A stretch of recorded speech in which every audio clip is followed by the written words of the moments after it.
Romanos capítulo 15, versículo 5. Dice así: pero el Dios de la paciencia, mira, Dios, el Dios del amor, el Dios de la paciencia, el Dios de la paz. Hay muchas maneras como podemos describir a Dios. Quiere decir, es un solo Dios de quien va la vida, sale la paz, sale la justicia, sale la paciencia. Aquí Pablo lo llama el Dios de la paciencia. Pero el Dios de la paciencia y de la consolación os dé entre vosotros un mismo sentir según Cristo Jesús. Un mismo sentir. A la familia, toda la familia, padre, madre, hijos, un mismo sentir.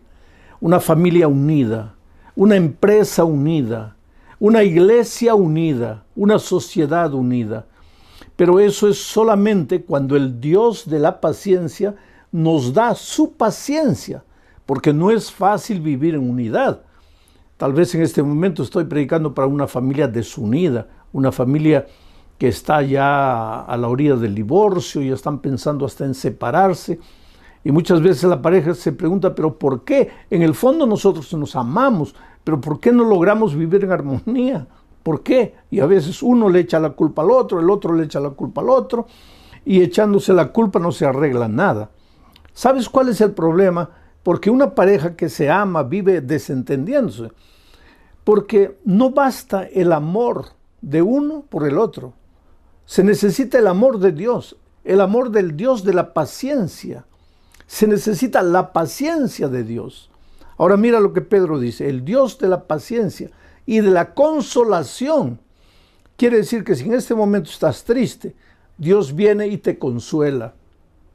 Si estás desesperado, Él viene y te consuela. Yo digo, bienvenidas las lágrimas, si es el Señor Jesús que va a venir y con su mano maravillosa va a enjugar mis lágrimas y me va a consolar. El Dios de la paciencia te consuela, te entrega su sentimiento llamado paciencia para que ustedes todos vivan en armonía, dice. Ahora, ¿qué es paciencia? Es esperar. La persona paciente no reacciona sin pensar. Demora para reaccionar, espera, observa, contempla, analiza. No explosiona por cualquier cosa. Hay gente que en un momento de impaciencia dice improperios, agrede, hiere, dice cosas que la misma persona nunca quiso decir. Pero después se arrepiente, llora, pide perdón, pero ya arruinaste todo. La vida es como un papel en blanco. Si tú agarras y lo estrujas, después te arrepientes y lo planchas, ya lo malograste ya. Por eso dice la palabra de Dios aquí, que el Dios de la paciencia está dispuesto a darnos su paciencia. ¿Para qué? Para no estar arrepintiéndonos de las cosas que dijimos, para no arrepentirnos de las cosas que hicimos, para pensar, para contener nuestra ira propia de la naturaleza pecaminosa, porque ya les dije que después que el pecado entró, pues todos nos apartamos de Dios. Nuestro carácter se deformó, ahora somos hombres impacientes, iracundos, rabiosos. Ahora, esta semana estamos estudiando los temas bajo el título de Conectados con Jesús. Bueno, aquí estamos, lejos de Dios, impacientes, iracundos. Pero cuando vamos a Jesús, cuando somos justificados, cuando nos conectamos a Jesús, ¿qué pasa? La paciencia del Dios de la paciencia se transmite a nosotros. Entonces nosotros comenzamos a aprender a ser pacientes. Y al aprender la paciencia, nuestro hogar pues va a ser feliz. Vamos a ser felices en el trabajo, en el empleo, en la empresa, porque muchas veces por causa de nuestra impaciencia perdemos el empleo. ¿Cuánta gente está arruinada en la vida solamente por ser impaciente? A veces, si tú tuvieras un poquito de paciencia, las cosas sucederían en su tiempo exacto y no tendrías que lamentar, no tendrías que llorar. Pero hay otro texto de la Biblia que describe la paciencia de Dios, y me refiero a Éxodo capítulo 34, versículo 6. Y pasando Jehová por delante de él, de Moisés, proclamó: Jehová, Jehová, Moisés, ¿no?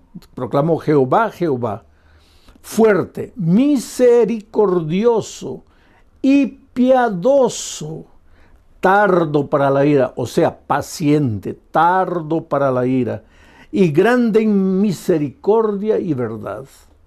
¿Por qué Dios es paciente? Porque Dios es amor, porque Dios es misericordia, y por eso tiene paciencia, espera. Ahora, si Dios no nos tratara con paciencia, con misericordia, ya estaríamos muertos, fulminados, porque la propia Biblia declara que la paga del pecado es la muerte. Ahora, si la paga del pecado es la muerte, y nosotros todos hemos pecado, cada día pecamos, sabemos lo que no debemos hacer, le prometemos a Dios que no vamos a volver a hacer, tomamos decisiones una y otra vez y sin embargo volvemos a caer en el mismo pecado. Ahora, si Dios cumpliera lo que está establecido como un principio de vida, la paga del pecado es la muerte, todos nosotros estaríamos muertos. Pero cuando Moisés vio a Dios en el Sinaí, lo describió como el Dios de la paciencia, tardo para irarse, tardo para irarse. Por ejemplo, mucha gente me pregunta, pastor, ¿pero cuándo va a venir Jesús? Yo siempre les digo, queridos, estamos caminando en el desierto de esta vida, en dirección a la casa de nuestro Padre, de donde nunca deberíamos haber salido. Así como el hijo pródigo un día dejó la casa del Padre y después sufrió, lloró, padeció, pasó hambre, comió hasta la comida de los puercos, y ahí en la miseria y en su dolor se acordó y dijo, ¿cuántos jornaleros en la casa de mi Padre tienen que comer y yo aquí muriendo de hambre? Pero yo le preguntaría al hijo pródigo, ¿y por qué te saliste de la casa del Padre? Y nosotros también, queridos, en este mundo no es nuestro hogar. Nosotros no hemos nacido para perecer en este mundo. Nosotros somos peregrinos y advenedizos. Somos inmigrantes. Nuestro verdadero país está en el cielo. Nuestra verdadera casa es la casa del Padre, de donde nunca deberíamos haber salido. Hoy día, caminando en el desierto de esta vida, pues somos heridos muchas veces, perdemos la familia, estamos sufriendo de la pandemia, perdiendo el empleo, tantas dificultades, la gente nos traiciona, la gente nos agrede, hay muchachos jóvenes, la sociedad coloca preconceptos encima de ellos. En fin, este mundo es injusto, este mundo es cruel, tenemos que reconocer, pero nosotros estamos caminando a nuestro hogar. ¿Y cuándo vamos a llegar? ¿Cuándo va a terminar todo esto? Cuando Cristo venga. ¿Y por qué Cristo no viene? Y ahí entra Pedro y dice, el Señor no retarda su promesa como algunos la tienen por tardanza, sino que es paciente, esperando que todos se arrepientan, que vengan al arrepentimiento, que se entreguen a Jesús. Oh, querido, yo te pregunto, si Jesús hubiera vuelto ayer, ¿tú estarías salvo? Tal vez no, porque estabas caminando lejos de Dios. Y como Dios te ama, porque Dios te conoce personalmente. A veces cuando la vida te golpea, tú puedes pensar, ¿dónde está Dios? Dios se olvidó de mí. No, querido, tú estás en la palma de las manos de Dios. Dios conoce dónde vives, lo que tienes, lo que no tienes, si te duele la cabeza, si estás triste, si estás con ganas de llorar. Dios conoce tu vida. Él te ama, te acepta como eres. Entonces en ningún momento pienses que Él se olvidó de ti. Y si Él no ha venido todavía es porque tú eres importante, porque Él te ama. Porque cuando Cristo venga y lleve a sus redimidos al cielo, Él quiere llevarte a ti. Y no solo a ti, quiere llevar a tu esposa, a tus hijos. Y si en este momento estoy predicando por una esposa e hijos que están en la iglesia, pero el esposo no, y estos días tú como esposo estás escuchando así medio desconfiado, yo quiero decirte que Jesús viene, va a llevar a tu esposa y a tus hijos, pero quiere llevarte a ti también, porque tú eres importante para Dios, Dios te ama, tú no te dabas cuenta tal vez, tú estabas tan ocupado trabajando en las luchas de la vida, o tal vez tan absorto por los placeres de este mundo que no te dabas cuenta que Jesús está corriendo atrás de ti y Dios está usando el instrumento llamado tu esposa, tus hijos, para llegar a tu corazón. Y en esta noche no son mis palabras las que te están llegando al corazón, son las palabras de Dios. Yo soy apenas una herramienta en las manos de Dios para tocar tu corazón. Bueno, ese es el Dios de la paciencia, el Dios tardo en airarse, el Dios que no permite que Jesús venga todavía, no porque se está demorando, sino porque es paciente, esperando que tú te arrepientes, que tú estés preparado para encontrarte con Jesucristo. Entonces viene la otra pregunta, pero pastor, ¿por qué ese Dios paciente hizo tantas cosas terribles en el pasado, especialmente en el Antiguo Testamento? El otro día yo encontré un joven universitario que me decía justamente eso. Pastor, para mí, cuando yo leo la Biblia, parece que hubiera dos dioses. Un Dios del Antiguo Testamento, que es bravo, justiciero, su nombre Jehová de los ejércitos, soldado, guerra, batalla. Un Dios que no perdona, un Dios intransigente, un Dios radical. Un Dios que no acepta que sus hijos se desvíen, que mata, no solamente mata a los hombres, mata a mujeres, niños. ¿Qué Dios es ese? Y entonces ese muchacho me decía, cuando yo vengo al Nuevo Testamento, ahí encuentro ya un Dios diferente, porque el Señor Jesucristo ama, perdona, justifica, espera, nos da su gracia. Entonces este joven universitario me decía, pastor, yo no consigo armonizar esos dos dioses, el Dios del Antiguo Testamento y el Dios del Nuevo Testamento. Sin embargo, querido, te digo que no hay dos dioses, hay un solo Dios. El Dios del Antiguo Testamento es el mismo Dios del Nuevo Testamento. El Padre y el Hijo son el mismo Dios, el Espíritu Santo junto con ellos. Pero entonces ¿por qué parece que son diferentes? Este mismo muchacho me decía, pastor, yo lo veo a Dios en el Sinaí gritando en llama de fuego y humo y estruendos y truenos. Y en el Nuevo Testamento yo lo veo al Señor Jesús muriendo en la cruz del Calvario, diciendo, perdónalos porque no saben lo que hacen. Parece que el Dios del Nuevo Testamento es paciente, pero el Dios del Antiguo Testamento es impaciente. Pero ¿cómo impaciente? Si acabamos de leer el texto de Éxodo que dice que Moisés vio a Dios y lo describió tardo para la ira. Pero si es tardo para la ira, ¿por qué hubo tanta matanza en el Antiguo Testamento? Esa es una cosa que mucha gente no entiende, mucha gente se preocupa y mucha gente se intriga. Pero yo voy a tratar de explicarte en este momento. Vamos a leer Génesis capítulo 15, versículo 16. Y en la cuarta generación, a la cuarta generación volverán aquí, porque aún no ha llegado a su colmo la maldad del amorreo. Mira, esto le dijo Dios a Abraham, porque Dios le prometió a Abraham que le daría la tierra prometida, le daría Canaán, donde vivían los amorreos, los filisteos, los jebuseos, todos ellos, toda Canaán. Entonces, ya estaba demorando mucho tiempo, porque así somos los seres humanos, impacientes. Mientras Dios es el Dios de la paciencia, nosotros los seres humanos somos los hombres de la impaciencia. Todo lo queremos ahora, y por quererlo ahora a veces nos metemos en problemas. No tenemos paciencia para esperar. Entonces Abraham le pregunta a Dios, pero Señor, ¿cuándo? No? Ya nos has prometido, le has prometido a tus hijos que nos vas a llevar a la tierra prometida. ¿Cuándo va a ser eso? Y mira lo que le dice Dios, hijo, a la cuarta generación, no ahora, a la cuarta generación, o sea, falta 4 generaciones, ahí yo los voy a traer. Y Abraham tal vez pregunta, pero Señor, ¿por qué solo a la cuarta generación? Y Dios le responde, porque todavía no se ha llenado la medida de la maldad del amorreo. Porque todavía, dice, porque todavía no ha llegado a su colmo la maldad del amorreo. No ha llegado a su colmo. Quiere decir que Dios estaba teniendo paciencia con el amorreo. No lo quería sacar todavía de la tierra. Pero ¿quién era el amorreo? ¿Cómo vivía el cananeo, el agente de esa tierra? ¿Cómo vivía? Mira, para leer eso, para entender eso, tenemos que leer Levítico capítulo 18. En los versículos 1, 2 y 3, mira lo que dice. Habló Jehová a Moisés, diciendo, cuando iban a entrar a Canaán, a la tierra prometida. Habla a los hijos de Israel y diles, yo soy Jehová vuestro Dios. No haréis como hacen en la tierra de Egipto, en la cual morasteis, ni haréis como hacen en la tierra de Canaán, a la cual os conduzco, ni andaréis en sus caminos. Esto es interesante.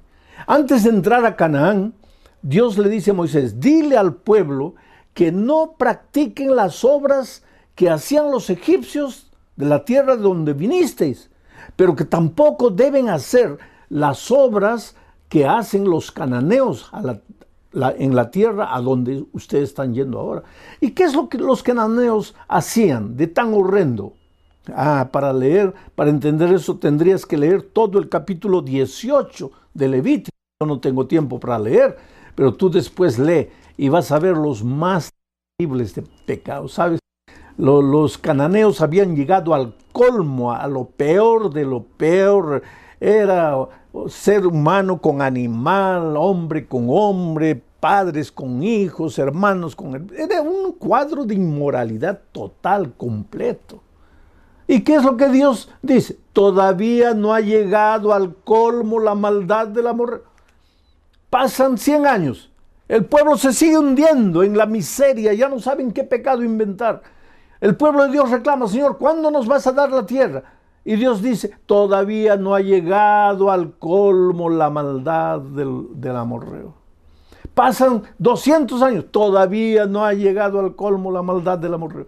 300 años, todavía no ha llegado al colmo. 400 años, todavía no ha llegado al colmo. Ahora, no vas a decir, bueno, pero finalmente la paciencia de Dios se acabó. No, querido, ¿cómo la paciencia de Dios se va a acabar? Si Él es tardo para la ira. ¿Cómo va a acabar si Dios es el Dios de la paciencia? La paciencia es parte de su naturaleza y Dios es eterno. Entonces, ¿cómo la paciencia divina se va a acabar? No es que la paciencia divina se acaba, pero llegó el momento en que Dios dijo, ahora sí, al pueblo de Israel, entren a la tierra de Canaán. Y entonces, esa generación fue extirpada de la tierra. Ahora, esto es duro decir, querido, porque si tú lees la Biblia vas a ver que a veces el pueblo entraba con espada, y lógico, si hay espada, si hay guerra, si hay lucha, hay sangre, la sangre se derrama y todo. Son hechos crueles del Antiguo Testamento. La gente no entiende. Pero te voy a decir, en ese tiempo el clima era de guerra, así vivían las naciones, guerreando, peleando una contra otra, quitándose el territorio, matándose, era la cultura de su pueblo. Hoy día para nosotros nos parece horrendo, nos parece grotesco, porque nuestra cultura es diferente de esos días. Pero lo que pasó con los amorreos, con los jebuseos, con todos los cananeos, fue lo que el médico hace muchas veces cuando se gangrena el cuerpo. Comienza la gangrena a subir. ¿Y qué hace el médico? El médico llama al paciente y dice, mira, si no paramos con la gangrena, esta gangrena se va a apoderar de todo tu cuerpo y vas a morir. Entonces, aunque sea lamentable, vamos a tener que amputarte el brazo. Te vamos a tener que cortar el brazo.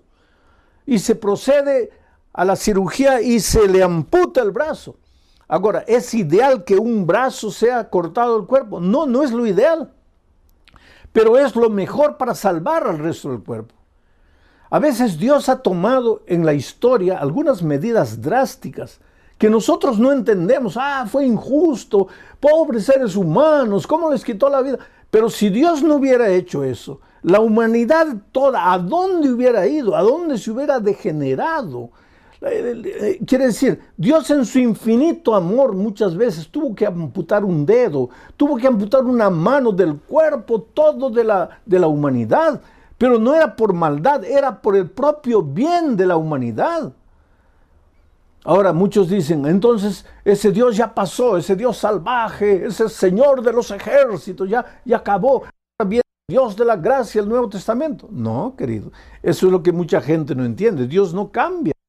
El Dios de la paciencia del Nuevo Testamento es el mismo Dios de la paciencia del Antiguo Testamento. Y el mismo Dios del Antiguo Testamento que tuvo que amputar un brazo es el mismo Dios del Nuevo Testamento que llegado el momento, hoy día dice el Señor no retarda su promesa, sino que espera pacientemente que te arrepientas, mas va a llegar un momento en que la Biblia dice, el justo será justo y el injusto continuará siendo injusto. Quiere decir, la puerta de la gracia se cerrará y Cristo vendrá a esta tierra. Entonces vi el cielo abierto. Esta es una visión de Juan, de la segunda venida. El cielo abierto, y he aquí un caballo blanco. El que lo montaba se llamaba Fiel y Verdadero. ¿Quién es este? Jesucristo. Y con justicia juzga y pelea. ¿Quién es este? Cristo, el Cristo de la gracia, el Jesús de la misericordia, del amor, de la longanimidad, pero viene con justicia para pelear. Esto es interesante. El versículo 12 dice, sus ojos eran como llama de fuego. En el Sinaí no había fuego. Viene Jesús por segunda vez, sus ojos son como llama de fuego. Y había en su cabeza muchas diademas y tenía un nombre escrito que ninguno conocía sino él mismo. ¿Quién es este? Es Jesús. Estaba vestido de una ropa teñida en sangre. Mira, cuando Jesús viene vestido en una teñida en sangre, y su nombre es el Verbo de Dios. ¿Quién es el Verbo de Dios? En el principio era el Verbo, y el Verbo era con Dios, y el Verbo era Dios, es Jesucristo. Cuando viene por segunda vez, simbólicamente en un caballo blanco, para pelear, para juzgar con justicia, no es el Dios de la gracia, es el Dios justiciero. El mismo Dios justiciero del Antiguo Testamento está de nuevo aquí. Pero el mismo Dios de la gracia y la paciencia del Nuevo Testamento está en el Antiguo Testamento. Es el mismo Dios. ¿Y por qué está teñido de sangre su vestido? Interesante. Isaías responde. Isaías capítulo 63, versículo 1 al 3, responde. Mira, ¿quién es este que viene de Edom, de Bosra, con vestidos rojos? Este, hermoso en su vestido, que marcha en grandeza, en la grandeza del poder. Mira cómo combina la descripción con la descripción de Juan en Apocalipsis. Este hermoso en su vestido que marcha en la grandeza de su poder. Y ahí responde Dios, yo, el que hablo en justicia, grande para salvar. El mismo Dios, Apocalipsis. Y entonces el profeta pregunta, ¿por qué es rojo tu vestido y tus ropas como del que ha pisado en lagar? Y entonces responde el Dios, solo el lagar. ¿Y a qué se refiere el lagar? La humanidad, a los hombres impiedosos que no han aceptado el mensaje de la gracia de Cristo. Yo he pisado solo el lagar, y de los pueblos nadie había conmigo. Los pisé con mi ira y los hollé con mi furor, y su sangre salpicó mis vestidos y manché todas. Oh, querido, qué cosa maravillosa. Es interesante esto. Hoy es el día de buena nueva. Oh, cómo Dios te ama, querido. Cómo Dios te tiene paciencia. Cómo Dios soporta todo lo que haces. A veces vienes a la iglesia, después te pierdes 2, 3 meses en la miseria del pecado. Cuando todo te va mal, cuando nada te sale bien, regresas arrepentido, llorando, y Dios te acepta con los brazos abiertos. ¿Por qué? Porque la puerta todavía está abierta. Como la puerta de la gracia está abierta, tú puedes entrar, pero al mismo tiempo puedes salir. Pero un día dice la palabra de Dios que la puerta de la gracia se cerrará. Y el que está adentro, pues ya estará adentro. Y el que quiere entrar ya no podrá entrar. Pero hoy todavía la puerta de la gracia está abierta. Y Dios te llama. Porque tú vales mucho, querido, con ese carácter terrible que tienes, así impaciente, así peleador, discutidor, egoísta, mentiroso, orgulloso. Tú eres lo más precioso que Dios tiene en esta vida.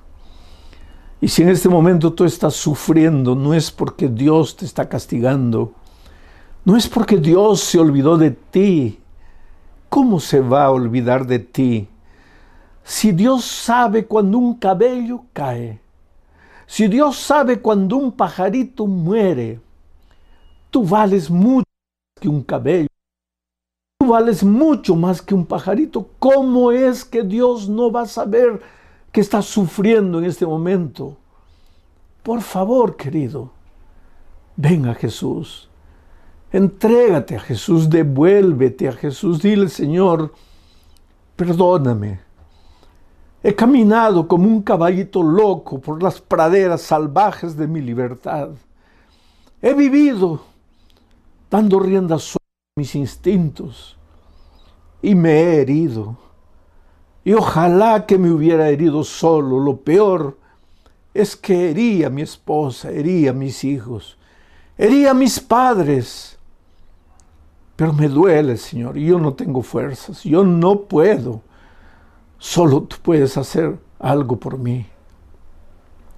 Algo parecido así es la historia de Verónica Monsalve. Verónica era una joven que con 17, 18 años ya estaba sumergida en la bebida. Pasaba noches en fiestas, en jaranas, bebiendo. Un día su padre tuvo que cargarla porque no podía ni caminar. El padre llorando al ver a su hija, porque ¿qué padre puede ver a una hija de 18 años, a un hijo de 18 años? ¿Qué padre puede ver a un hijo consumiendo su vida en las drogas, destruyendo su vida en la criminalidad? ¿Qué padre puede dormir tranquilo cuando mira el reloj y son 2, 3 de la mañana y el hijo, la hija todavía no han llegado a la casa? Oh, querido muchacho, hijo, joven, tú tal vez nunca te des cuenta del sufrimiento que provocas en el corazón de tus padres que te aman. Solo que llegó un momento en que ellos ya no te pueden sujetar. Eres libre, tú tienes que tomar tus decisiones y a veces tomas las decisiones peores de la vida. Y Verónica, pues, aquel día cuando su padre la cargó, la llevó a la cama, la acostó, al día siguiente se despertó con la conciencia pesada y dijo, Dios mío, ¿qué estoy haciendo? Fue a trabajar en el estacionamiento, se sentó dentro del carro y comenzó a llorar. Y le dijo, Dios mío, yo no quiero vivir esta vida. No quiero ser así.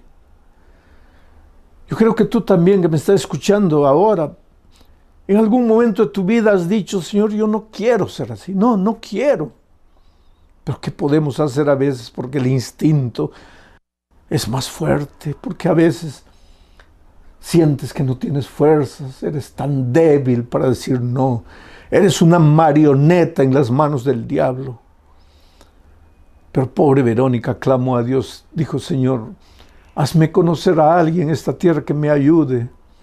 Haz un milagro. Ayúdame, yo no sé cómo, porque yo no puedo. Ese día cuando salió del trabajo y estaba yendo para la casa, a 20 metros del lugar donde trabajaba, se chocó con otro carro. Ahí los compañeros de trabajo para auxiliarla. Gracias a Dios no le pasó nada, pero el carro estaba golpeado y había que llevarlo a una mecánica. Y un amigo del trabajo le dijo, mira, yo conozco a un mecánico, te voy a recomendar. Y ella fue llevando el carro al mecánico. Y dejó el mecánico, le dijo, mira, tienes el carro aquí unos días para arreglar. Y ella no tenía cómo regresar para casa. Al mecánico, por favor, disculpe, me da eso, pero podría darme un ride hasta mi casa, porque estoy sin carro. Y el mecánico lo llevó. Era un mecánico joven. En el camino a casa comenzaron a conversar. Y comenzaron a conversar de cosas espirituales. Y ella abrió su corazón y le contó las luchas de su vida. Le contó el vacío que se apoderaba de su corazón. Le contó que ella quería cambiar de vida, pero que no tenía fuerzas, no podía. Y por esas cosas de la vida, ese mecánico joven, soltero, era un fiel miembro de iglesia, un cristiano, y le habló de Jesús. Y comenzaron a estudiar la Biblia. Y en poco tiempo después ellos comenzaron a noviar. Pero ella comenzó a estudiar la Biblia y se bautizó. La muchacha que nunca podría cambiar de vida, pero que se encontró con Jesucristo. Y yo te digo una cosa, cuando tú te encuentras con Cristo, no hay nada en tu vida que no pueda transformar. Jesús solo no puede hacer una cosa, forzarte la voluntad. Él no puede derribar la puerta de tu corazón y entrar por la fuerza. Él dice en Apocalipsis: yo estoy a la puerta y llamo. Si me abres la puerta, entraré a ti, seré contigo y tú conmigo. Pero ¿cuántas veces Jesús se cansa de tocar la puerta y se va porque tú no le abres? Ahora yo te pregunto esta noche, ¿hace cuánto tiempo el Señor Jesucristo te está llamando? Te está suplicando, te está diciendo: hijo, estoy teniendo paciencia contigo. Y por favor no tengas miedo, porque yo no te estoy diciendo que mi paciencia se va a acabar. No, mi paciencia es eterna.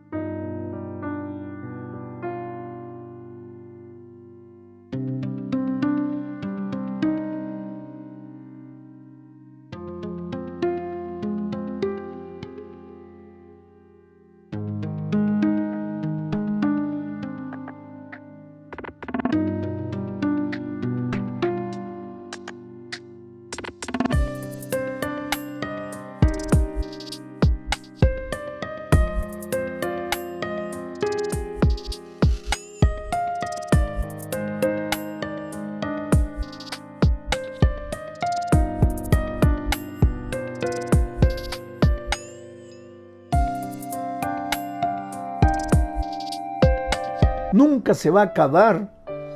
Pero es que tú tal vez te vas a endurecer a tal punto que no te vas a querer más arrepentir. Mi palabra ya va a rebotar de tu corazón de piedra. Es por eso que hoy es el día de una nueva. Hoy es el día de salvación. Es por eso que no tienes que dejar tu decisión para mañana. El otro día yo estaba en una iglesia y vi una discusión. Había una madre cuyo hijito tenía 12 años, 11 para 12 años, y la madre quería que el niño se bautice porque el niño quería ser bautizado. No era un niño, un jovencito. Quería ser bautizado, pero la madre quería. Pero el padre era primer anciano de iglesia, el padre no quería. Entonces me llamaron a mí y el pastor estaba ahí. El pastor decía: bueno, si la madre quiere y el niño quiere, pues bautícense. Pero el padre decía: no pueden bautizarse. Entonces me llamaron a mí. Y yo les pregunté: ¿y por qué no? ¿Por qué tú crees que él no puede bautizarse? Y él me dice: porque él todavía no hace las cosas bien hechas. Y yo le pregunté: pero a ver, dime una de las cosas que no hace. Dime una de las travesuras. Me dice: por ejemplo, él no arregla su cama cuando se levanta. Y la esposa que estaba ahí lo mira al esposo anciano y le dice: pero querido, tú tampoco arreglas la cama. Quien arregla la cama soy yo. Y tú ya estás bautizado y todavía eres anciano de iglesia. Querido, es una situación interesante. Pero te digo una cosa, mira. La experiencia de un muchachito de 11 años, él puede tener una experiencia cristiana, pero nunca va a ser la experiencia cristiana de mí, con la edad que yo tengo. Porque ese muchachito se puede bautizar.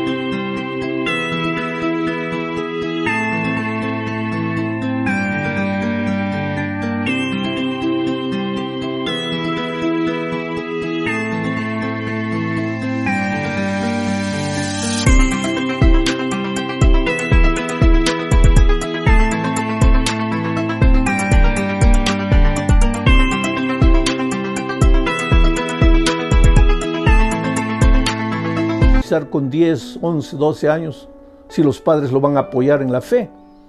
Pero mañana, después del bautismo, seguramente que va a estar subiendo a un árbol de mangos a recoger mangos.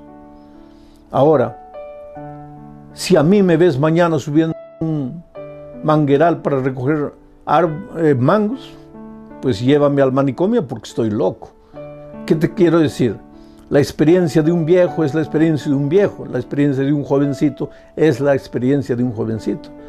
Pero Dios llama a los jovencitos, y cuando un muchachito que ya tiene conciencia, ya tiene noción de lo que es malo, de lo que es bueno, ya tiene noción de quién es Jesús, qué es la palabra de Dios, y quiere bautizarse, no hay problema para que se bautice.